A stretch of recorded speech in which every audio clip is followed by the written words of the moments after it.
ባይሆን በዚህ ፕሮግራም ውስጥ እኛ ወላጆችንና ልጆቻቸውን ነው ታርጌት የምናደርገው።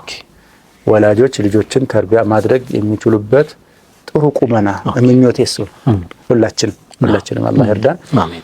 በቃ አላህ በአማናነት የሰጠን በሀዲያ ሰጥቶ እኛ ዘንድ አማና አድርጎ ነገ ደግሞ የሚጠይቀን የተደረሳችሁ ብሎ የሚጠይቀን ጉዳይ ላይ ሳንሸማቀቅ ለእኔ ጋር የተቀመጠው አማና አላህ ያልጠፋም ማضيعنا የምንል ጎበዞች የምንሆንበት ቁመና ላይ እንድንሆን ሰው ልጅ በነገራችን ላይ ፎከስ ባደረገበት ነገር ላይ ይችላል ብዬ አምናለሁኝ።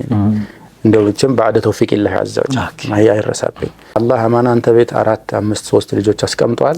መጠየቁ አይቀርም። ኩልኩም ራዒን ወኩልኩም መስኡሉን عن رعيته ان الله سائل من استرعاه الله ይጠይቃል እመስተርዓሁ በቃ የሾመህ ቦታ ላይ ወይም ጠብቅ ብሎ ያስቀመጠህ ነገር አንድ ብርቱን አንድ ልጅ አላህ የታረከው ብሎ ሳይጠይቅህ ዘው ማለት የለም።